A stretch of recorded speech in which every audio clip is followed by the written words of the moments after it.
제가 사실 얼마 전에 책 한 권의 제목이 제 눈에 들어온 적이 있었습니다. 인터넷을 보다가 책 제목이 제 눈을 사로잡아서 그 책의 소개를 잠깐 읽어본 적이 있었는데요. 그 책의 제목이 이것이었습니다. 상처 주는 것도 습관이다. 근데 그 책 소개 중에 이런 내용이 있었습니다. 일주일에 한 번 심리치료실에서 1시간씩 상담을 받는 것보다 하루에 30분만 엄마가 제대로 아이와 시간을 보내면 어떨까라고 제안하고 있습니다. 왜냐하면 이 책이 말하고 싶은 것 중에 하나가 아이에게 상처를 가장 많이 주는 대상이 엄마다라고 말하고 있습니다. 그리고 아이에게 가장 많은 상처를 주지만 사실 아이의 마음을 가장 잘 치유하는 사람도 엄마다라고 이야기하고 있는 것을 보았습니다. 그리고 그 엄마는 보통 습관처럼 아이에게 상처를 준다라고 책에서 이야기하고 있었습니다. 사실 엄마와 자녀의 관계뿐만 아니라 저와 제 자녀의 관계를 보면 저 역시도 자녀에게 습관적으로 상처를 줄 때가 많은 것을 볼 수가 있었습니다. 그리고 저는 이 책의 제목을 반대로도 생각해 봤습니다. 저만 아이에게 습관적으로 상처를 주는 것이 아니라 그 아이도 저에게 습관적으로 상처를 매번 같은 문제로 준다는 것입니다. 그래서 상처를 받는 것도 습관이다라는 생각을 하게 되었습니다. 사실 상처를 주고받는 것은 그것이 엄마와 아이뿐만이 아니라 부부관계나 또 상하관계나 심지어는 목회자와 성도 사이에서도 늘 상처를 받는 사람은 상처를 받고 상처를 주는 사람은 상처를 주는 상황 가운데 있는 것이 우리의 현실입니다. 그리고 오늘 본문에서는 특별히 상처받는 것이 습관인 사람들이 나타나고 있습니다. 오늘 본문 4절을 보시면 백성이 호르산에서 출발하여 홍해 길을 따라 에돔 땅을 우회하려 하였다가 길로 말미암아 백성의 마음이 상하니라. 이스라엘 백성의 마음이 상하였다라고 말하고 있습니다. 무엇으로 상했다고요? 길로 말미암아 마음이 상했다라고 말하고 있습니다. 왜냐하면 앞장인 20장에서 이스라엘은 에돔을 통과해서 가나안 땅으로 들어가기를 원했습니다. 그리고 사실 그것은 전혀 불가능한 문제가 아니었습니다. 아니, 이스라엘 백성이 느끼기에는 그것은 상당히 훨씬 더 이루어질 가능성이 많다라고 생각했던 것 같습니다. 그래서 자신들이 에돔의 형제국임을 강조하고 그들이 400년 동안 어떠한 어려움을 겪었는지 이야기하면서 우리가 너희 나라를 통과해서 가나안 땅으로 들어가게 해달라라고 이야기했습니다. 그런데 그들에게 다가온 답이 무엇입니까? 에돔 왕이 그것을 거절합니다. 안 된다. 우리나라에 들어올 수 없다라고 거절한 것입니다. 그리고 그들은 그 거절감을 당하고 그 에돔이라는 나라를 돌아서 우회하는 길에서 그들의 마음이 상함이 폭발되는 것을 오늘 본문에서 보게 됩니다. 왜 이스라엘 백성이 마음이 상했을까요? 무엇이 그들의 마음을 상하게 했을까요? 첫 번째로 자기 생각과 다른 현실을 보면서 마음이 상했습니다. 계획이 어긋난 것입니다. 그리고 그것에 대한 불만이 터진 것이죠.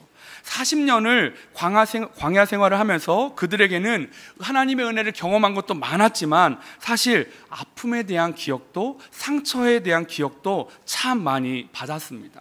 그리고 그 상처는 그들에게 늘 습관처럼 남아 있었습니다. 그러한 백성들이 돌고 돌아 겨우 가나안 땅 인근에 와 있어서 이번에는 들어갈 줄 알았습니다. 그리고 그 기대감이 좌절감으로 거절감으로 바뀌자 그 상함이 상처로 나타난 것입니다. 에돔을 돌아 황량한 강한길로 가는 백성들의 마음이 마치 광야의 길처럼 아무것도 없는, 아무것도 기대할 수 없는 상황처럼 그들에게 느껴졌을 것입니다. 그리고 그것은 자신들의 생각과는 전혀 다른 그림이었습니다. 그들의 상처가 그런 상황 가운데 밖으로 표출되어 버립니다. 사실 이거는 이스라엘만의 문제가 아닙니다. 우리도 그럴 때가 많이 있습니다. 현실이 힘들어서 상처받지만 현실이 내 생각과 다를 때 더 많은 상황에서 그 상황의 경중에 상관없이 우리는 상처받을 때가 많기 때문입니다. 두 번째로 이스라엘 백성이 마음이 상한 이유는 무엇입니까? 하나님의 약속의 무게가 현실의 무게를 이기지 못했기 때문입니다. 이스라엘 백성은 하나님의 약속에 대한 확신보다 바로 내가 당한 거절감으로 인해 광야의 길만이 보였습니다. 이미 그들에게는 가나안 땅이 보이지 않았습니다. 광야의 길, 아무것도 없는 그 땅만이 그들에게 보여지고 그들에게 현실이다라고 생각했던 것입니다. 가나안이라는 목표가 에돔을 통과하지 못하고 광야로 돌아가는 상황에서 혼돈에 빠져버린 것입니다. 자신들의 인생의 목적이, 최종 목적이 또다시 혼돈 가운데 빠져버린 것입니다. 좌절 가운데 빠져버린 것입니다. 그 혼돈이 하나님의 약속까지도 보이지 않는 상황으로 만들어버렸습니다. 하나님의 약속은 무엇이었습니까? 내가 너희를 가나안까지 인도할 것이다. 그런데 그 거절감이 그 약속을 희미하게 만들어 버리신 것입니다. 현실의 무게감이 하나님의 약속을 집어삼켜 버린 것입니다. 우리도 이러한 상황을 종종 겪으실 때가 있지 않습니까? 기도하고 하나님이 주신 꿈을 쫓아 달려가지만 나의 응답과는 전혀 다른 상황, 그 방향으로 틀어져 버릴 때 우리는 하나님에게 왜 하나님 나에게 이런 일이 일어납니까? 왜 하나님의 꿈을 향해 달려가는 나에게 이런 꿈이 발생합니까? 이렇게 하나님 앞에 항변하고 하나님 앞에 이야기할 때가 있습니다. 이러한 상황에서 이스라엘 백성의 상한 마음이 다른 모습으로 나타납니다. 상한 마음으로 끝난 것이 아니라 다른 모습으로 나타나는데, 이스라엘 백성의 상한 마음이 첫 번째로는 어떻게 나타나냐면 원망의 대상을 찾습니다. 그들의 상한 마음을 분출될 표출구를 찾고 있는 것이죠. 이스라엘 백성은 상한 마음을 쏟아놓을 대상을 찾았습니다. 그리고 5절에 보니까 그 대상이 누구입니까? 바로 하나님과 모세였습니다. 백성이 하나님과 모세를 향하여 원망하되라고 말하고 있는 것입니다. 현실의 혼돈을 하나님과 모세에게 원인이 있다고 원망하고 있습니다. 그리고 그러한 상한 마음이 격렬하게 백성들 가운데 전이되고 있는 것을 볼 수가 있습니다. 사실 이러한 모습들이 요즘 우리 사회의 현실인 것 같습니다. 우리 사회의 현실들이, 젊은이들이, 또 많은 사람들이 인터넷에 글을 보면 어디 나의 상처를 표출할 곳이 없나를 찾고 있습니다. 그리고 어떤 문제가 터지면 사실 그 문제가 잘못됐든 그렇지 않든지 그것에 상관없이 그들이 상한 마음을 그 문제 안에 다 쏟아놓습니다. 그리고 그 사안에 대해서, 또 그 사람에 대해서 마치 죽일 듯이 득달같이 달려들고 있는 것을 봅니다. 왜요? 현재의 대한민국의 사람들의 마음이 많이 상처 입었기 때문입니다. 왜요? 그들의 마음이 많이 상해있기 때문입니다. 여기서 하나 생각해 보고 싶은 것이 있습니다. 이스라엘 백성이 왜 마음이 상했다고요? 자신의 계획이 틀어졌기 때문입니다. 그러나 사실 그 계획이 틀어진 것으로 따지면 이스라엘 백성 중에 가장 극심한 하나님의 앞에서 인생이 틀어져 버린 사람이 있습니다. 그게 누구냐면 바로 모세입니다. 모세는 민수기 20장 23절에 보면, 24절에 보면 이렇게 나와 있습니다. 우리 한번 같이 읽도록 하겠습니다. 시작.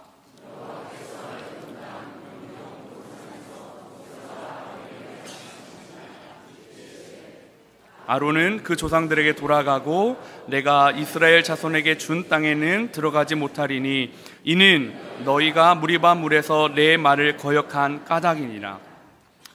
왜냐하면 모세는 바로 전에 아론 형을 죽음을 보아야 했습니다.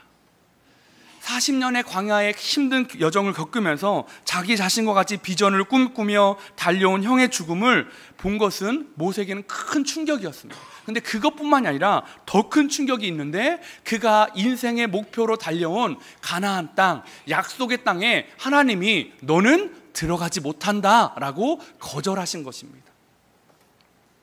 이러한 큰 상실감과 거절감을 가진 모세의 마음은 어땠을까요? 아마 모세니까 큰 믿음으로 잘 소화해냈을까요? 아닙니다. 모세도 백성과 같이 좌절하고 마음이 상할 때가 성경에 보면 종종 나와 있습니다. 민수기 11장에 보면 이스라엘 백성이 만나에 만족하지 못하고 고기를 달라고 하나님 앞에 원망하는 장면이 나옵니다. 이때 모세의 마음이 말씀을 통해서 투영되는데요. 민수기 11장 11절 12절입니다. 모세가 여호와께 여짜오되 어찌하여 주께서 종을 괴롭게 하시나이까? 어찌하여 내게 주의 목전에서 주께서 은혜를 입게 아니하시고 이 모든 백성을 내게 맡기사 내가 그 짐을 지게 하시나이까? 이 모든 백성을 내가 배웠나이까? 내가 그들을 낳았나이까? 어찌 주께서 내게 양육하신 아버지가 젖 먹이는 아이를 품듯 그들을 품에 품고 주께서 그들의 열조에게 맹세하신 땅으로 가라 하시나이까? 모세가 뭘 얘기해요? 왜 나한테 이러시냐는 거죠. 왜 백성이 나한테 이러냐는 거예요. 나 괴롭다라는 거죠. 백성을 인도해야 하는 자신의 짐이 무겁다고 하나님 앞에 항변하고 있습니다. 자기가 이 백성을 낳은 것도 아닌데 왜 내가 이 백성을 품고 약속의 땅으로 가야 하냐고 하나님 앞에 이야기하고 있는 것입니다. 하나님 앞에 그 마음의 상황을 다 쏟아놓고 있습니다. 여러분, 이스라엘의 백성도 오늘 본문에서 하나님 앞에 상한 마음을 쏟아놓았습니다. 모세도 11장에 하나님 앞에 상한 마음을 쏟아놓았습니다. 근데 무슨 차이가 있을까요? 우리는 잘 정돈된 마음만을 우리가 다 해결한 다음에 잘 정돈된 마음만을 하나님께 쏟아내야 될까요? 아니라는 것이죠. 왜요? 모세를 보면 알 수 있습니다. 모세와 이스라엘 백성의 차이가 무엇입니까? 그것은 하나님을 믿는 믿음의 차이입니다. 하나님의 약속을 믿는 믿음의 차이였습니다. 이스라엘 백성은 혼돈 속에서 가나안 땅에 대한 목표를 잃어버렸습니다. 그리고 하나님의 약속도 기억하지 못했습니다. 남은 것은 상한 마음뿐이었습니다. 그러나 모세는 하나님 앞에 기도함으로 상한 마음을 내어놓는 것입니다. 모세는 하나님이 주신 목적을 잃어버리지 않았습니다. 그 현실을, 그 상황을 하나님 앞에 아뢰는 모습이었다라는 것입니다. 상한 마음은 두 번째로 죄로 확대 재생산된다는 것입니다. 처음 그들이 마음이 상한 것은 길 때문이었습니다. 길이 공허하고 그 길이 황폐하고 그 길이 볼품없고 힘든 길이었기 때문에 길에 대한 원망으로 시작되었습니다. 그리고 그 길에 대한 원망은 5절에 보니까 무엇으로 확대 재생산됩니까? 먹을 것도 없고 물도 없도다. 우리의 마음이 이 하찮은 음식을 싫어하노라. 길에 대한 원망이 먹을 것으로, 물로, 또 이 하찮은 음식, 이 하찮은 것이 음식이 무엇입니까? 사실은 만나입니다. 하나님이 그들에게 매일매일 공급해 주시는 신령한 음식인 만나까지도 하찮은 것입니다. 우리가 이것에 질려버렸습니다. 이것은 가치 없는 것입니다. 하나님이 주시는 것이 익숙해져 버렸다라고 그들이 백성 가운데 이야기하고 있는 것입니다. 그리고 하나님은 이것이 탐욕이다라고 말씀하고 계십니다. 시편 78편 18절에서 20절 말씀을 같이 읽도록 하겠습니다. 18절 같이 읽겠습니다. 시작.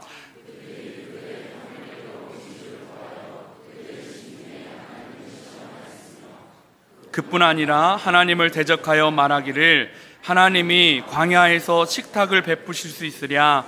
보라, 반석을 쳐서 물을 내시니 시내가 넘쳤으나 능히 떡도 주시며 자기 백성을 위하여 고기도 예비하시라 하였도다. 18절에 보니까 그들이 그들의 탐욕대로 음식을 구했다라고, 하나님이 좋게 주셨습니다. 만나를 주셨습니다. 그런데 그들이 탐욕대로 구했다라고 이야기합니다. 그것이 음식에 대한 그 이스라엘 백성의 탐욕이다라고 이야기하고, 그 다음에 21절 22절에 이어서 이렇게 나옵니다. 그러므로 여호와께서 듣고 노하셨으며 야곱에게 불같이 노하셨고 또한 이스라엘에게 진노가 불타올랐으니 이는 하나님을 믿지 아니하며 그의 구원을 의지하지 아니한 때문이로다. 탐욕이 무엇으로 번지고 있습니까? 22절에 하나님을 믿지 아니하는 모습, 구원을 의지하지 않는 것, 즉 불신앙으로 문제로 발전되고 있는 것입니다. 그 불신앙은 무엇입니까? 바로 죄입니다. 민수기 21장 7절에 백성이 모세에게 이르러 말하되 우리가 여호와와 당신을 향하여 원망함으로 범죄하였습니다. 원망이, 거절감이 범죄로, 원망이 탐욕으로, 탐욕이 범죄로 이어지고 있는 것을 볼 수 있습니다. 원망에서 죄로 확대 재생되고 있는 것을 우리는 볼 수 있다라는 것입니다. 상한 마음은 세 번째로 자신의 삶의 자리를 파괴하고 있는 것을 볼 수 있습니다. 이러한 상한 마음은 이스라엘 백성이 어떠한 결과를 가져옵니까? 우리가 6절에서 보시다시피 그들이 불뱀에게 물려 죽은 자가 많은 상황까지 나타나게 됩니다. 하나님이 불뱀을 통하여서 이스라엘 백성을 죽음 가운데 던져 놓으신 것입니다. 여러분 보십시오.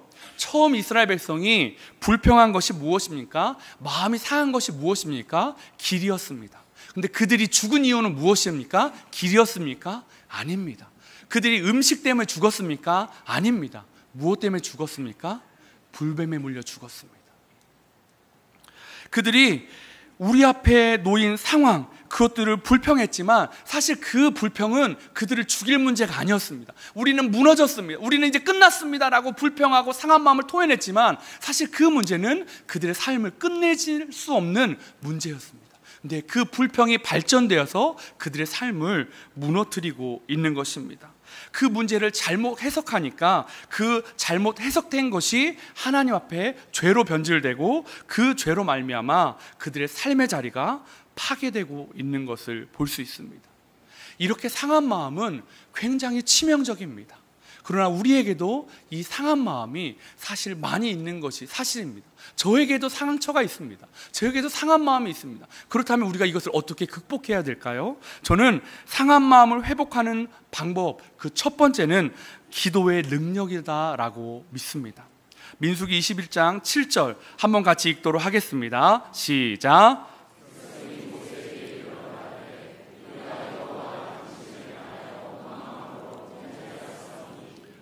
여호와께서 기도하여 이 뱀들을 우리에게서 떠나게 하소서. 모세가 백성을 위하여 기도하매. 지금 상한 마음으로 죽음에 이르는 상황 가운데 백성이 찾은 해답이 기도였습니다. 그런데 모세에게 하나님께 기도해 달라고 요청하고 있습니다. 왜 이스라엘 백성은 직접 기도하지 않았을까요? 왜 사람이 죽어가는 긴박한 상황 가운데 자기가 기도하는 것이 아니라 모세에게 기도해 달라라고 요청했을까요? 그것은 백성들이 하나님과의 관계가 멀다라고 그들 자신이 느꼈기 때문일 것입니다. 그리고 어쩌면 하나님과 대화하는 것은 모세만의 것이다 라고 생각했을 수도 있습니다. 아니 어쩌면 우리는 지금 죄를 지었기 때문에 우리는 하나님과 이야기할 수 없다, 우리는 하나님께 기도할 수 없다 라고 이야기하고 있는 것일지도 모릅니다. 이러한 생각은 어디에서 올까요? 바로 하나님과 백성과의 관계에서 옵니다. 사실 모세도 죄를 지을 때가 많았습니다. 모세도 상처 입을 때가 많았습니다. 그런데 성경에 보면 모세가 다른 사람에게 나를 위해서 기도해 주십시오 한 적이 한 번도 없습니다. 모세는 거절감을 당했을 때, 상처 입었을 때 자기가 하나님 앞에 나아갑니다. 왜요? 모세는 하나님과 친밀한 관계였습니다. 신명기 34장 10절에 이렇게 나와 있습니다. 그 후에는 이스라엘의 모세 같은 선지자가 일어나지 못하였나니 모세는 여호와께서 대면하여 아시던 자요. 모세는 하나님과 대면하여 이야기하는 사람이었습니다. 모세는 하나님과 친밀한 사람이었습니다. 그 관계가 상한 마음이 모세 안에 침투하지 못하게 하는 거였습니다. 상한 마음이 죄로 발전되지 못하게 막아주고 있었습니다. 상한 마음이 들 때 어떻게 해요? 하나님 앞에 이야기하는 거예요. 쏟아놓는 거예요. 하나님 이런 상황입니다 라고 기도한다는 것이었습니다. 여러분, 여러분의 관계는, 하나님과의 관계는 어떠십니까? 친밀하십니까? 하나님과 친하십니까? 한번 여러분 마음에 물어보십시오. 나는 하나님과 친밀한가? 나는 하나님과 친한가? 제가 사실 어와나라는 아이들 프로그램에서 아이들에게 시험을 본 적이 있습니다. 그리고 그 시험지를 했는데 마지막 21번이 주관식이었습니다. 그러면 그 주관식의 문제가 뭐였냐면 예수님은 누구이고 나와 어떠한 관계가 있는지를 써보십시오 라는 문제였습니다. 여러분 한번 여러분 마음에 한 대답해 보십시오. 예수님은 누구이고 나와 어떤 관계가 있는지 써보십시오. 어떻습니까? 여러분 예수님과 어떤 관계이십니까? 지금 현재 어떤 관계이십니까? 근데 아이들이 이렇게 썼습니다. 첫 번째 아이입니다. 제가 많은 시험지 중에 한 장을 가져왔습니다. 모르는 관계. 제가 이 답을 보고 바로 그 아이의 이름을 찾았습니다. 이럴 수가. 집사님의 아이였습니다. 결코 믿음이 약한 집안의 아이가 아니었는데 예수님은 누구냐? 너는 어떤 관계냐? 모르는 관계다. 그 아이가 주일날 와서 예배를 드리고 토요일 날 디모데 훈련을 하고 수요일 날 어하나를 하는 거예요. 주중에 3일을 함께 하는데 그 예수님에 대해서 계속 이야기하는데 예수님과 관계 자신은 모르는 관계래요. 이건 좀 심한 거였고요. 그 다음 아이가 이렇게 했습니다. 예수님과 너는 어떤 관계냐? 사이좋은 관계입니다. 여기까지만 썼으면 그래도 좋았을 거예요. 그 다음에 거의 친구 관계입니다.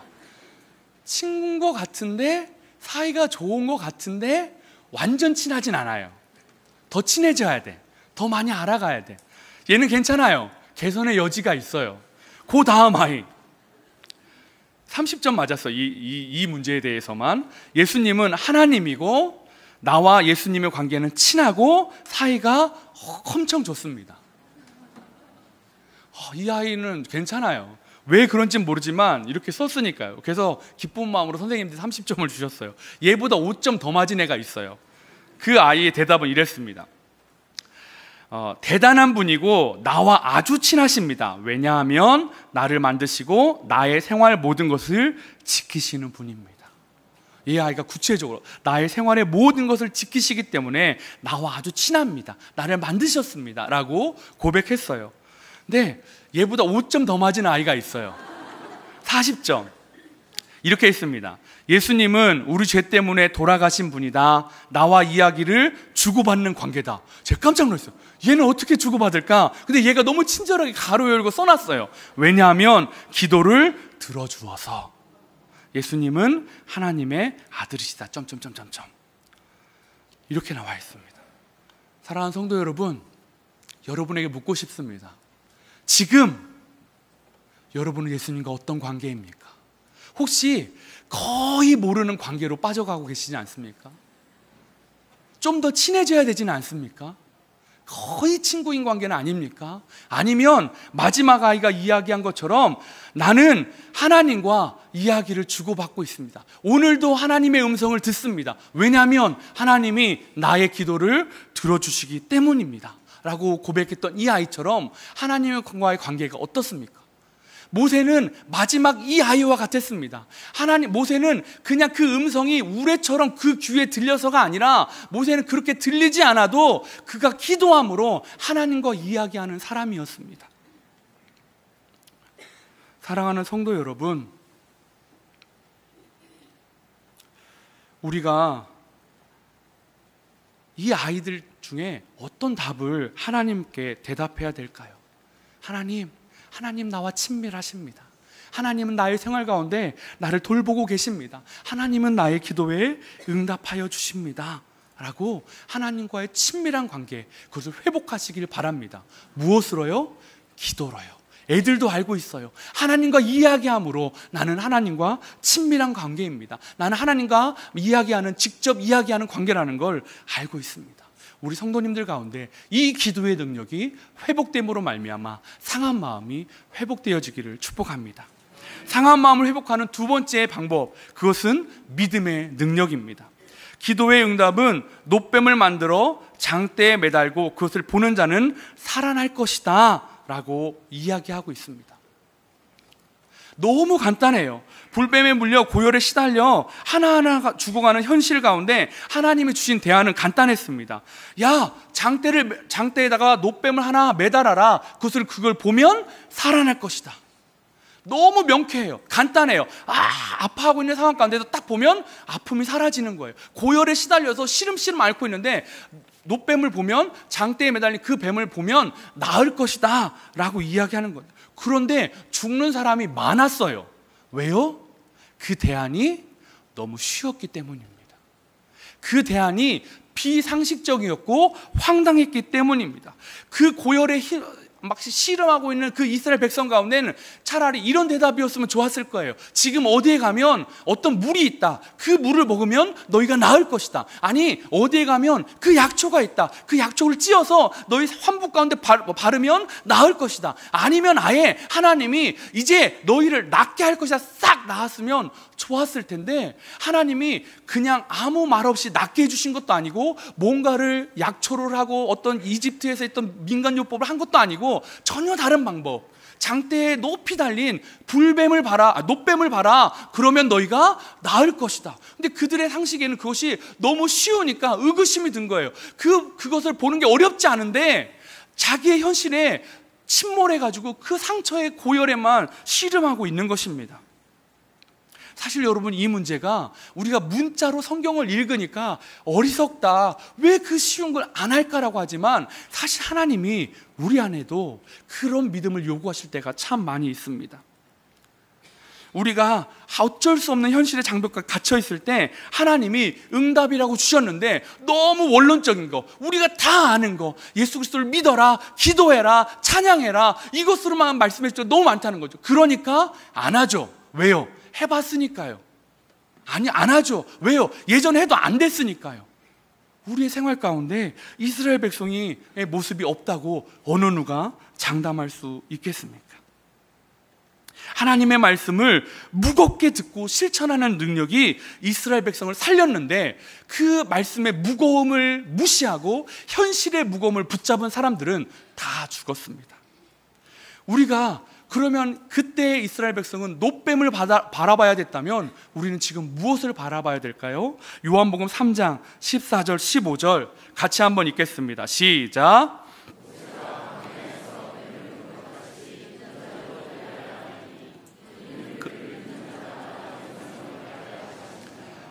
요한복음에 보니까 그 광야에서 들린 노뱀이 무엇을 의미한다고요? 인자는 누구십니까? 예수님을 의미한다는 것입니다. 예수님을 믿으면 너희가 나을 것이라는 것입니다. 예수님을 믿으면 너희 상처가 치유될 것이라는 것입니다. 예수 그리스도를 믿으면 너희의 어려운 문제가 해결될 것이라는 것입니다. 예수 그리스도를 믿으면 너희가 영생을 얻는다라고 말씀하고 계십니다.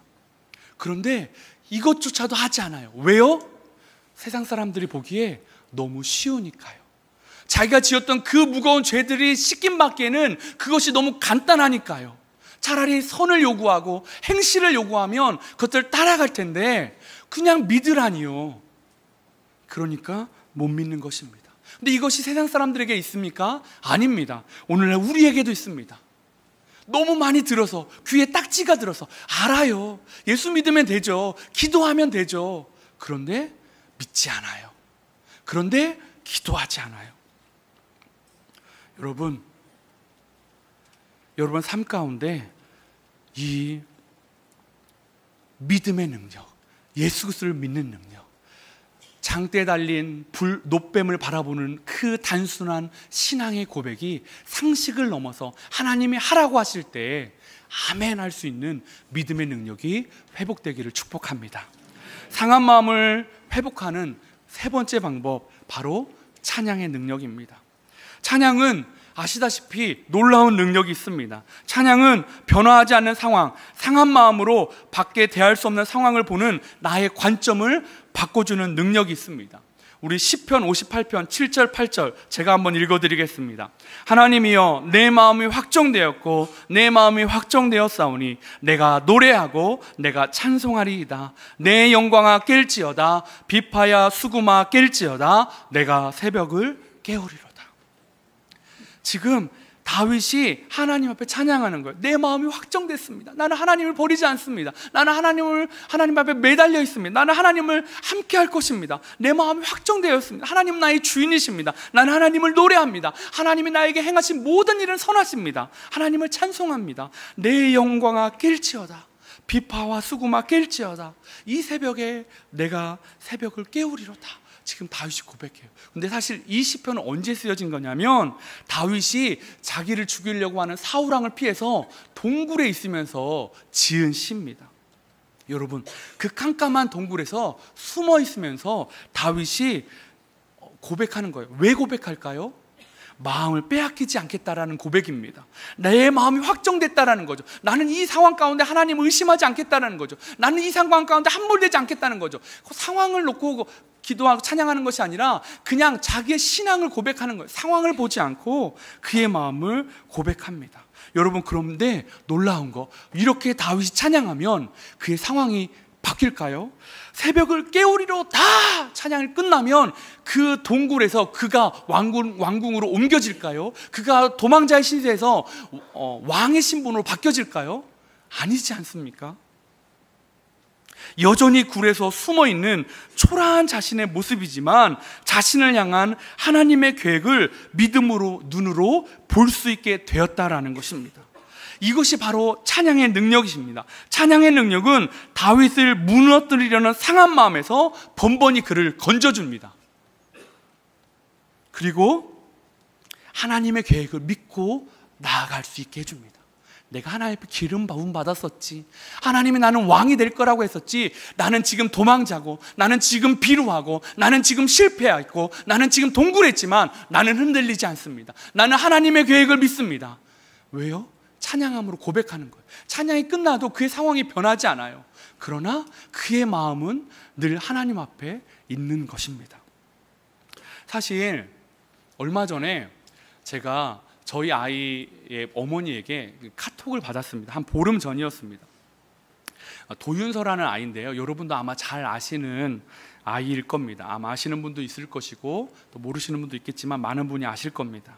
윤서는 어렸을 때 그 암으로 두 눈을 이렇게 잃었습니다. 그리고 적출해서 눈이 안 보입니다. 그리고 치료하는 과정 가운데 잘 치료를 해서 그 아이가 하나님 앞에 피아노를 연주하고 싶어서 피아노를 연주하고 그 모습으로 살아가는 거 아이고, 사실 이제 완치 판정을 받아야 하는 해인데 사실은 암이 재발했다라는 이야기를 듣게 되었습니다. 그래서 무릎에 암이 발견되어서 그것을 치료하기 위해서 한 2달 전쯤에 유년부 예배를 마지막으로 나오게 되었고, 그때 저희가 우리 아이들이 함께 기도해주고 다시 한번 우리가 함께 예배하는 모습을 만나자라고 축복해주면서 보내주었습니다.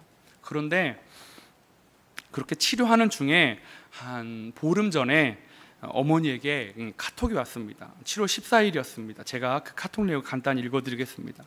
윤서는 팔에 있는 정맥관에서 균이 생겨서 다시 열이 났어요. 호중 구치 수치가 제로라 긴장 모드이긴 하지만 지키시고 회복시키리라 믿습니다. 항생제로 균이 잘 잡혀서 정맥관 교체하지 않게 하시고 전신 마취에 대한 두려움으로 슬퍼하는 윤서 마음에 평강 주시기를 기도 부탁드립니다. 예, 균이 그 안에 발병돼 가지고 열이 오르고 온몸에 막 두드러기가 났다라는 카톡이 오면서 기도해 주십시오라고 이렇게 왔습니다. 그리고 한 일주일 정도 뒤에 7월 22일에 또 이렇게 왔습니다. 기도해 주신 덕분에 열도 내리고 항생제 부작용으로 난 두드러기도 조금씩 가라앉고 있습니다. 늘 긍정적이고 밝던 아이가 여러 가지 검사와 예기치 않은 증상들로 지쳐 말도 하지 않고 잘 먹으려 하지 않고 있습니다. 예, 다행히 일주일 사이에 열이 잡혔어요. 그리고 그 두드러기도 조금씩 가라앉고 있어요. 근데 아이가 지쳐가고 있어요. 왜냐하면 이 윤소라는 아이는 예전에 그 항암 치료할 때 최고로 강하게 했어요. 그래서 이번에 할 때에도 낮은 단계부터 하는 것이 아니라 최고로 강하게 8살 아이가 그것들을 견뎌야 되는 거예요. 머리를 다 깎고 하는 그 항암 치료를 하는데 아이가 너무 힘들어하는 거죠. 근데 이 아이께 하고 같이 기도했어요. 또 저도 기도하고 선생님들한테 카톡 문자를 공유하면서 기도했어요. 근데 그 다음날 이렇게 왔어요. 목사님, 검사 후 종양의 변화가 있어 2차 항암을 미처 끝내지 못하고 수술에 들어간다고 합니다. 우리가 원하는 때에 우리가 원하는 방식대로가 아님을 다시 한번 경험하는 것이 참 아프고 힘이 듭니다. 검사를 했는데 어때요? 종양이 더 악화된 거예요. 그래서 항암 치료를 마치지 못하고 수술에 들어가야 된대요. 어제 기도했거든요. 선생님들하고 아이들하고. 근데 기도했는데 그 다음날 결과가 더 악화됐다라는 거예요. 그리고 그 다음에 조금 텀을 두고 또 그날 이렇게 왔어요. 인공관절 삽입과 무릎 위쪽 뼈 절제로 다른 사람의 뼈를 대체해야 하는데 오늘 안으로 구해지면 내일 수술한다고 합니다. 윤서에게 맞는 뼈가 나타나서 지체하지 않고 수술할 수 있게 되길 기도합니다. 종양이 무릎뼈에 발견됐거든요. 무릎뼈가 발견되면 수술해야 된대요. 상황이 더 어려워져요. 제가 뭐라고 답을 해야 될지 모르겠는 거예요. 나을 것입니다. 그렇게 말하기에는 너무 대책 없는 것 같고 기도하겠습니다는 계속 카톡에 답에 기도하겠습니다니까 이것도 근데 기도하겠다고 하는 상황은 점점 악화되고 한참을 고민하고 답을 드렸어요. 그리고 조금 있다 또 이렇게 그분이 그 답에 대해서 마음을 표현했어요. 목사님, 오늘 너무 갑작스러워 정신을 차리기가 힘들었어요. 살아계신 하나님이라는 사실이 너무 아득하기만 해서요. 그리고 쭉 중략하고요. 또 중간 끝부분에 잘 모르겠습니다. 숨쉬게 하시니 숨 쉬고 있어요. 여러분, 살아계신 하나님이 그 살아계신 하나님이라는 사실이 너무 멀게만 느껴진대요. 그리고 그냥 숨쉬게 하시니 그냥 죽고 싶은데 숨 쉬고 있다고 얘기합니다. 이분의 마음이 무너져 내린 거예요. 그동안 기도해드리고 카톡했지만 마음을 막 붙잡고 있었는데 한순간 계속 악화되는 이 아들을 보면서 마음이 무너진 것입니다. 제가 또 그래도 원론적으로 마음을 다해서 카톡을 다 하고 기도를 했어요. 하나님 제발 윤서를 좀 도와주십시오. 하나님 이 가정의 마음을 좀 지켜주십시오. 그런데 다음날 카톡이 하나가 왔어요. 네, 영상이 하나가 왔어요. 윤서가 조금 몸이 괜찮아졌대요. 호전된 게 아니에요, 여러분. 컨디션이 조금 좋아졌대요. 컨디션. 그러면서 그 영상을 하나 보내주셨는데 그 영상을 한번 같이 보도록 하겠습니다.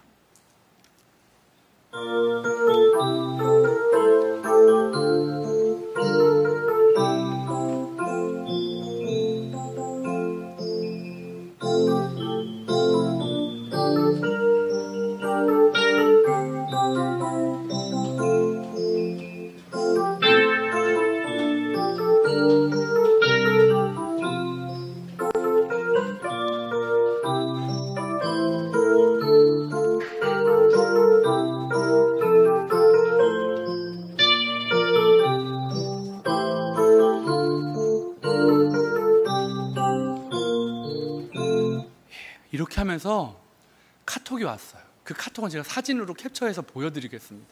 한번 보여주시겠습니까? 잘 안 보이시죠? 이렇게 왔어요. 병원 학교에 있는 전자 피아노 앞에 앉았어요. 마음에 떠오르는 찬양 한 곡 부탁한다 하니 이 찬양을 연주하네요. 그 찬양이 뭡니까? 여러분 들으셨죠? 가사가 이래요. 내가 매일 주를 찬양하며 영원히 주의 이름을 높이리라. 내가 매일 주를 찬양하며 영원히 주의 이름을 높이리라. 주의 크신 이름을 선포하며 기쁨으로 주를 찬양하리라. 선포하리 찬양하리 기쁨으로 주 찬양. 아이한테 윤서야 너 오늘 몸이 좀 괜찮은데 닌게 한쪽 오른팔에는 닌게를 꽂고 병원 그 피아노 앞에서 윤서가 뭐 하나 찬양할래 했더니 윤서가 찬양하는 곳이 이겁니다. 내가 매일 주를 찬양하며 영원히 주의 이름을 높이리라. 주의 크신 이름을 선포하며 기쁨으로 주를 찬양하리라. 선포하리 선포하리 찬양하리 기쁨으로 주 찬양. 여러분, 우리 집사님이 보내준 그 카톡의 내용이 뭡니까? 병이 나아졌대요? 아니에요. 병이 호전됐대요? 아니에요. 암세포의 상태가 눈에 띄게 호전된 거 아닙니다. 그럼에도 불구하고 숨쉬게 하시니 조금 힘을 주시니까 뭐예요? 찬양하는 거예요. 당장 또 수술을 해야 돼요. 무릎뼈가 구해져야 돼요. 그리고 또 치료를 받아야 돼요. 어떻게 될지 수술의 경과가 어떻게 될지 아무도 몰라요. 그런데 뭐예요? 찬양해요. 상황에 함몰되지 않고 하나님 앞에 찬양하는 거예요. 근데 놀라운 것은 여러분, 이 찬양이 윤서의 가정을 붙잡고 있다는 것입니다. 이 찬양이 윤서의 마음을, 이 찬양이 어머니의 마음을 무너지지 않도록. 상황은 변하지 않았어요. 근데 찬양하니까 그 찬양 가운데 그것이 믿음의 고백이 되는 거예요. 이게 여러분 찬양의 능력인 것입니다. 사랑하는 성도 여러분, 혹시 오늘 마음의 상처로 인해서 힘드신 분이 있으십니까? 혹 그 상처가 하나님으로부터 받은 것 같은, 하나님으로부터 온 거절감, 하나님의 침묵하심에 대한 분이 있으십니까? 오늘 기도의 문이 열려지고 십자가의 능력이 믿어지고 선포의 찬양이 우리 삶 가운데 울려지기를 소망합니다. 여러분, 삶의 무게가 너무 무거운 분이 있으십니까? 낭망하고 계신 분이 있으십니까? 그 삶의 무게에 훨씬 더 강하고 그 무거운 말씀의 무게로 여러분을 붙잡고 계시며, 너는 내 아들이라, 너는 내 딸이라, 내가 너를 낳았다, 내가 너를 포기하지 않을 것이다 라고 말씀하시는 그 하나님을 믿으시기 바랍니다. 그 하나님의 말씀이 여러분의 환경보다, 여러분의 어려움보다, 여러분의 거절감보다, 여러분의 상처보다 여러분에게 크게 작용되길 원합니다. 그래서 그 말씀의 능력이, 찬양의 능력이, 기도의 능력이 여러분 안에 있는 상처를, 여러분 가정 안에 있는 상처를 치유하시기를 축복합니다. 여러분, 그럼에도 불구하고 기도의 능력도, 믿음의 능력도, 찬양의 능력도 혹 무너져 버리신 분이 이 자리에 있으십니까? 나는 기도하고 싶은데 기도가 터지지 않습니다. 나는 믿고 싶은데 믿음이 사라져 버렸습니다. 나는 찬양하고 싶은데 그 찬양이 내 안에서, 내면에서 울려 퍼지지 않습니다. 여러분, 그런 분에게는 성령의 능력이 필요합니다. 이 시간에 하나님 내게 성령의 능력을 주십시오. 하나님, 내 안에 일하시는 성령님께서 오늘도 이 시간에 나를 성령의 사람으로 내 안에서 기도하여 주십시오라고 여러분, 성령님을 구하여 주시길 원합니다. 성령님이 오늘 우리 가운데 살아서 역사하심을 체험하는 시간이 되시길 축복하고 여러분의 삶이 되시기를 축복합니다. 그러한 마음으로 이 시간에 같이 찬양했으면 좋겠습니다. 모든 상황 속에서 우리 이 찬양을 하나님 앞에 고백하며 나아갔으면 좋겠습니다. 어떠한 상황 가운데서도 하나님을 찬양하겠습니다. 모든 상황 속에서 하나님, 주를 찬양합니다. 주를 찬양할지라. 왜냐하면 주님은 나에게 상급 주시는 분이기 때문입니다.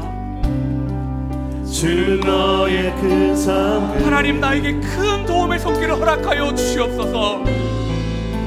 큰 도움이시라. 하나님, 내가 주의 얼굴을 구합니다. 하나님, 주의 얼굴 구할 때 주의 성령을 부어 주시옵소서. 주의 영을 부으사. 하나님의 크신 사랑 안에서, 크신 사랑 안에서 환경이 아니라, 상처가 아니라 주를 보게 하여 주시옵소서. 주를 보게 하소서.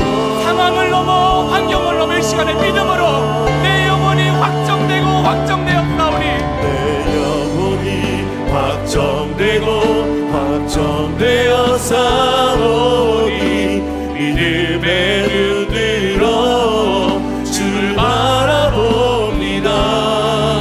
내 영혼이 확정되고 확정되었사오니, 믿음의 눈을 들어 주를 봅니다.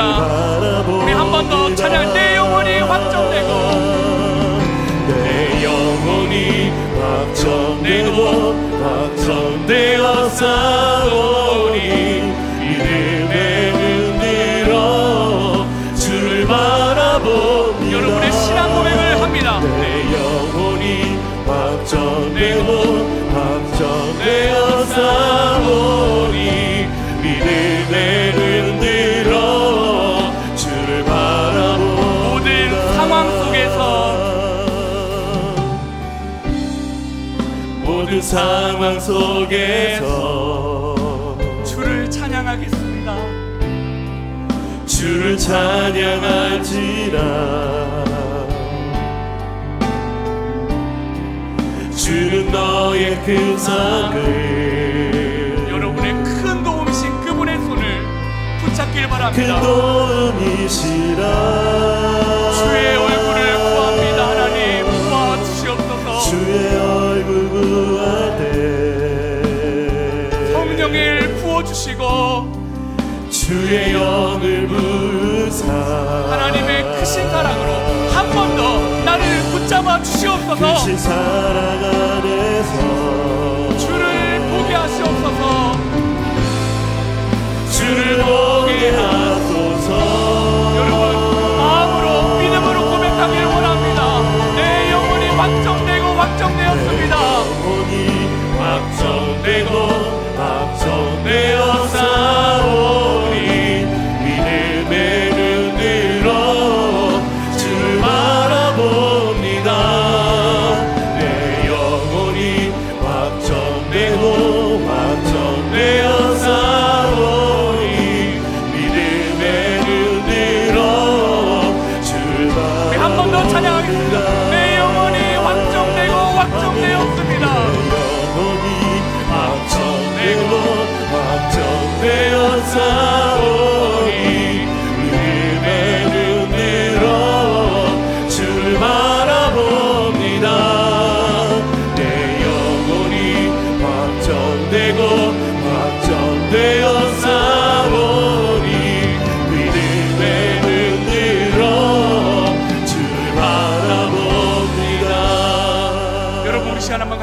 기도하시지 않겠습니까?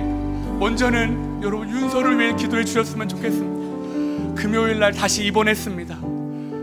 윤서에게 맞는 약이 잘 발견되어서 윤서가 치료가 잘 될 수 있도록 여러분 기도해 주십시오. 그리고 여러분 자신을 위해 기도하십시오. 하나님, 나도 윤서처럼, 윤서의 어머니처럼 하나님 상황을 이기는 믿음을 주시길 원합니다.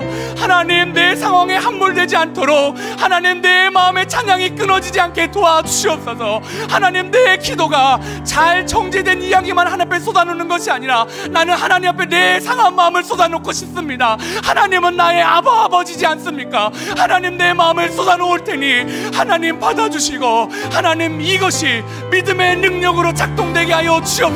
여러분, 이 시간 우리 한 번 더 주여 한 번 외치신 다음에 동성으로 기도하도록 하겠습니다.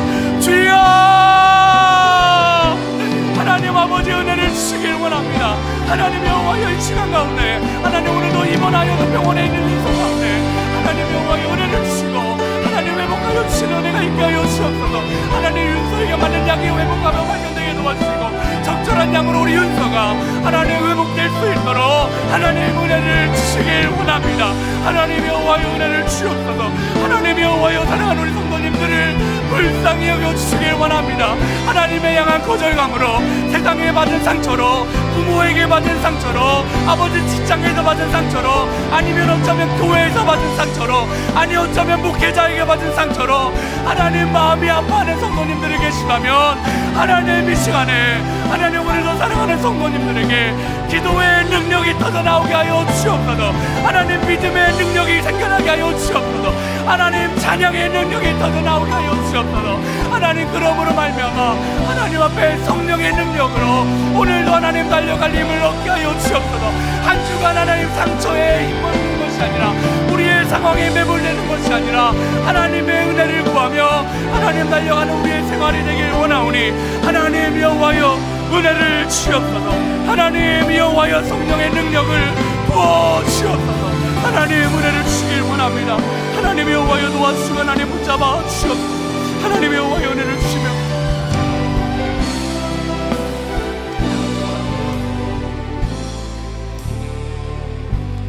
하나님, 우리가 찬양했던 것처럼 모든 상황 가운데서 주를 찬양하길 원합니다.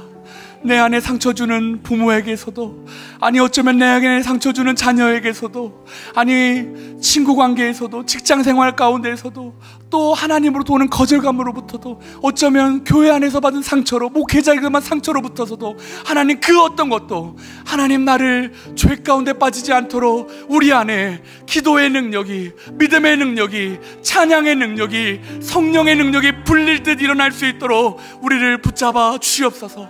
한 주간 주의 말씀대로 살기를 원합니다. 하나님 도와주시옵소서. 은혜 주시기를 원하오며 사랑의 마시 예수님의 이름으로 기도했습니다. 우리 마지막으로 찬송가 545장 다 일어나셔서 찬양하도록 하겠습니다. 찬송가 545장 우리 일어나셔서 찬양하고 축도로 예배를 마치도록 하겠습니다.